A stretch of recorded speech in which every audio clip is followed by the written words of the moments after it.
June 25, 1876, the Little Bighorn River.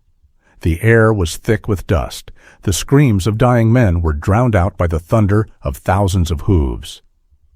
Lieutenant Charles DiRudio, the proud Italian nobleman his fellow officers called Count Noacount, watches in horror as Custer's entire unit is slaughtered around him. Bullets rip through the grass. Arrows darken the sun. Within minutes, 268 men will be dead. DiRudio knows he is next. His horse is shot. He is isolated. 300 Sioux warriors are only 50 yards away, and they have seen him.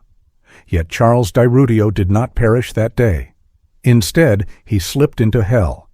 He hid mere inches from squaws as they took the scalp from a soldier who may still have been alive.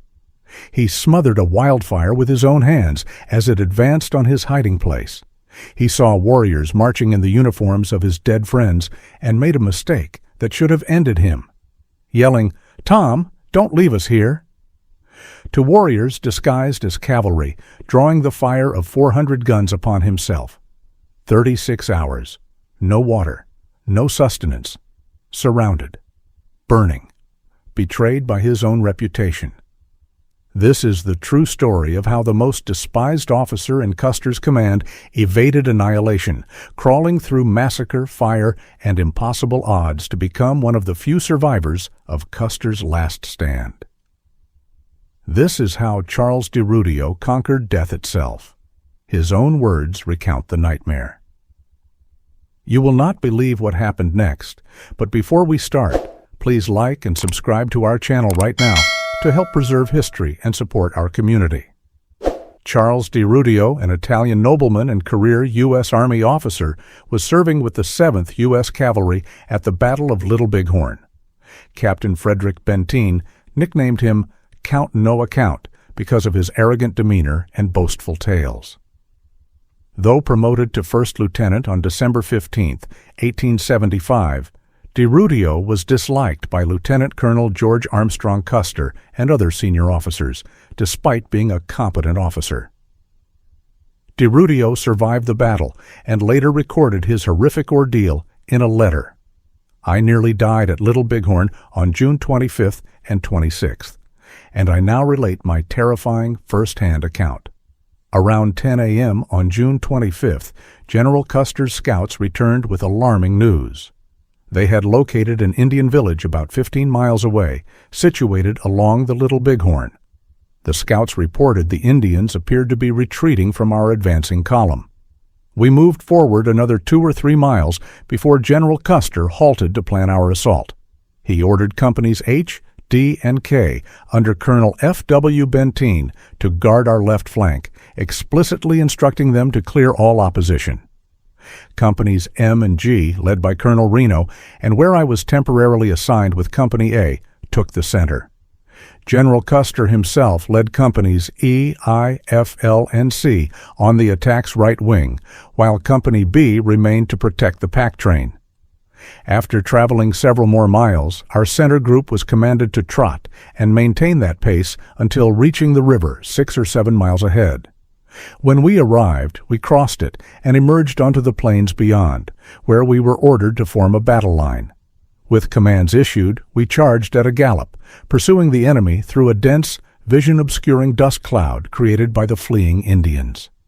The dust was so heavy, visibility was nearly zero, forcing Colonel Reno to halt the battalion. After dismounting, Reno swiftly established a defensive line, positioning the right flank along a dry, heavily wooded creek. As horses were led into the tree cover, Indians launched a fierce assault, met by our rapid return fire. This engagement continued for approximately 30 minutes. It was then discovered that across the creek, in a park-like clearing, were several lodges. Our entire line crossed the creek to find the lodges vacant, only to be confronted by about 200 screaming warriors. Overwhelming fire from this larger force made retreat nearly impossible as we became encircled. Entering the battle with only 100 men, relentless enemy fire decimated our small unit. While crossing the creek, positioned at the rear, I noticed a discarded guidon and went back to retrieve it. Maneuvering through the trees, the guidon snagged on branches and fell from my grasp. Dismounting to retrieve it, I led my horse to the creek's southern bank. Just as I was about to remount, a bullet struck my horse, causing it to panic and bolt into the Indian lines, leaving me stranded with about 300 Sioux just 50 yards away. They unleashed a whistling volley of shots at me, but miraculously, I was unhit. I escaped into a nearby thicket where I could defend myself and plan for survival. There I encountered interpreter Fred Gerard and Private Thomas F. O'Neill of Company G, 7th Cavalry. Gerard and O'Neill had horses, while I, like O'Neill, was on foot. I stated the horses could reveal our position and suggested scaring them off, but they refused. Leaving them, I crawled on my knees through dense undergrowth into the creek's deep dry bed, hoping to remain concealed until dark for a silent return to command. After 10 anxious minutes in hiding, I heard pistol shots close by, then the distinct voices of several squaws. Cautiously raising my head, I saw these women taking the scalp from a soldier, possibly still living, 2 working on the cutting, while others performed a war dance around the victim and those mutilating him. The horror of this gruesome sight cannot be articulated. Finally, the women departed, likely searching for more victims, allowing me to contemplate my peril. While wrestling with my thoughts, I heard a crackling sound nearby. Investigating, I saw it came from burning brush set ablaze by Indians. Extremely dry timber caused the fire to spread rapidly, forcing me to abandon my creek hiding place. I crawled out using the path I had entered by. As I neared the bank, I heard a voice calling, "Lieutenant! Lieutenant!" Though seeing no one, the call persisted. Moving a few yards toward the voice, I discovered the entire group I'd left earlier, concealed in the creek bottom. Mr. Gerard said he'd left the horses tied where I saw them and followed me down. Like me, the group was alarmed by the approaching fire. Fortunately, the wind died down and a light rain fell, halting the flames and restoring our hope of hiding until nightfall. It was now 3 p.m. We had 6 long hours. The entire time we heard and sometimes saw Indians close by, their voices alarmingly near. Language cannot capture the torrent of thoughts I experienced during those interminable hours of waiting. Finally, night fell beneath heavy clouds, providing essential cover.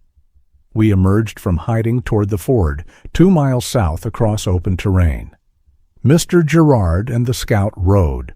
The soldier and I each held a horse's tail.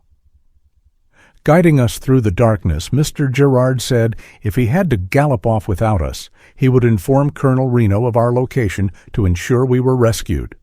Battle noises emanated from the hills above, constant gunfire, our friends' cheers, and Native Americans' war cries. Our spirits lifted hearing our comrades cheer, but fell upon seeing our tree cover on fire, compelling us to move. We crawled almost to the tree line when we saw enemies had set both sides ablaze. We advanced until finding a dense cluster of mulberry trees and crawled beneath it. The edge grass was very green from recent light rain. No wind was blowing. As the fire approached our hideout, it moved slowly, enabling me to extinguish it with my gloves. The fire around us burned down, leaving us in a small, unscathed area. Surrounded by the burnt zone, it shielded us from the outside. We could observe everything without being seen. We watched Native Americans moving about. One stood guard 70 to 80 yards away, observing the fire. At 4 p.m., he fired 4 shots into the air, which I believed was a signal. Then we heard a Native American calling loudly, repeating the same cry 4 times. After these signals, over 200 Native Americans departed, crossing the river. An hour later, the same signals repeated. Many more rode away on horseback. Soon the remainder left too. Hope grew. The constant gunfire subsided, with only occasional distant shots. By 6 p.m., the area seemed quiet. No Native Americans were nearby.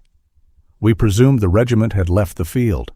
We only waited for night to cross the river toward the Yellowstone River. There, we planned to construct a raft to float to Powder River, where our supply camp was located. We went 36 hours without water or food. At 8 p.m., we waded through the river twice and climbed the bluffs, carefully choosing a direction. We moved slowly and cautiously, covering 2 miles before I climbed a high hill to look for our command. I saw a fire about 2 miles away, toward where we believed our command had been fighting. We debated whether it was a Native American or our command's fire. We decided to approach closely with caution and investigate. Descending the hill, we headed toward the fire, climbing hills and pausing to listen, moving over a mile. Reaching another hilltop, we stopped and listened again. We heard voices too faint to determine if Native American or our command. Moving closer, we heard a mule's bray, then a guard's familiar challenge. "Halt? Who goes there?" The challenge was not for us, being distant and hidden in the dark, but it gave us the confidence to advance carefully, still fearful of encountering Native Americans. About 200 yards from the fire, I shouted, "Picket! Don't fire!" "It's Lieutenant DeRudio and Private O'Neill," and ran toward them. Our arrival prompted a loud cheer from the men of Pickett and Lieutenant Varnum. Lieutenant Varnum, a courageous and skilled officer, ran to me, overjoyed I had lived, as he had assumed I was dead. I inquired about the regiment, hoping we were the only casualties, but that hope was brief. Lieutenant Varnum said he knew nothing about Custer's 5 companies and that our command had lost Lieutenants McIntosh and Hodgson. I reached camp around 2 a.m. Exhausted from 2 sleepless nights, I conversed with Lieutenant Varnum about the battle, recounting my narrow escapes. Morning arrived swiftly. I met with officers to inform them the Native Americans had withdrawn. At 8 a.m., we saw cavalry approaching, first scouts, then a large column. We soon learned General Brisbane's command was coming to our aid. Later, a long infantry line appeared on the plain. General Gibbon had arrived. Those blue coats evoked powerful emotions. When Generals Gibbon and Terry entered our camp, grown men wept like children. I must thank Private O'Neill for his steadfastness and courage. He followed my orders and remained with me like a brother. I will always remember him and his immense assistance during our shared peril. This brave soldier is esteemed by his company commander and will forever have my gratitude and my friendship. Charles C. DiRudio.